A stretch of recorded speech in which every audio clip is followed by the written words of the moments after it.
প্ৰকাৰ দুখো লাগিছে, এক প্ৰকাৰ ভালো লাগিছে যে ইমান বছৰ চাকৰি কৰি আমি যিটো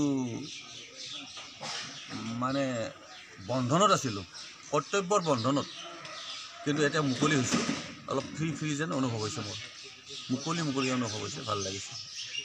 মৰাণ থানাৰ আৰক্ষী বাহিনীসমূহক কি আপুনি বাৰ্তা দিব বিচাৰে? মই তেখেতসকলৰ সহায় সহযোগ পাই মই ধন্য মানিছোঁ। মৰাণহাট থানা অন্তৰ্গত সমূহ গাঁওৰক্ষী বাহিনী তথা আৰু মৰাণহাট থানা উপদেষ্টা সমিতিৰ লগতে নাগৰিক সমিতিৰ হৈ আজি আমাৰ মৰাণহাট থানাৰ ভাৰপ্ৰাপ্ত আৰক্ষী বিষয়া হৰিদাস কলিতা ছাৰৰ বিদায় সম্বৰ্ধনা অনুষ্ঠান আমি আয়োজন কৰিছিলোঁ। তাৰ লগতে সংগতি ৰাখি আমি আমাৰ যি মাহেকীয়া বৈঠক, সেই মাহেকীয়া বৈঠকখন আমি আৰম্ভ কৰিছিলোঁ। আজি সভাত উপস্থিত থাকি আমাৰ মাহমৰা চক্ৰ বিষয়া বৰষা দৰা বাইদেউ, নাগৰিক সমিতি তথা মৰাণ মহিলা মহাবিদ্যালয়ৰ অধ্যক্ষা আছিল পূৰ্বতে তেখেত ডক্টৰ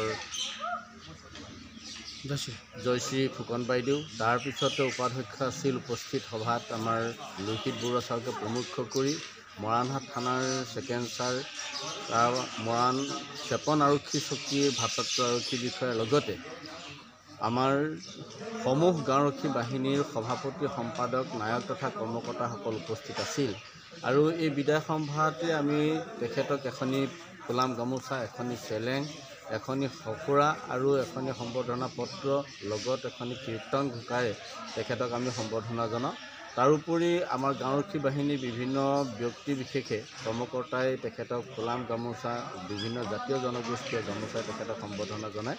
গতিকে আমি তেখেতৰ সুস্বাস্থ্য আৰু দীৰ্ঘায়ু কামনা কৰিছোঁ। অনাগত দিনত যাতে তেখেতে আমাৰ মাজৰ পৰা যদিও বিদায় লৈছে, আমি তেখেতক অন্তৰৰ পৰা বিদায় দিয়া নাই। তেখেতক আমাৰ যি সামাজিক নীতি নিয়ম, সেই সামাজিক নীতি নিয়মৰ জৰিয়তে আমি তেখেতক বিদায় সম্বৰ্ধনা আমি আয়োজন কৰিলোঁ আৰু তেখেতৰ পুনৰবাৰ তেখেতৰ সুস্বাস্থ্য দীৰ্ঘায়ু কামনা কৰিছোঁ। আমাৰ গাঁওৰক্ষী বাহিনীয়ে তেখেতৰ যাতে উত্তৰণ হোৱা সমাজ ব্যৱস্থাৰ লগত জড়িত হৈ তেখেতে সমাজ জীৱনখনক নেতৃত্ব দি লৈ যাব পাৰে, তাৰো আমি আশা প্ৰকাশ কৰিছোঁ।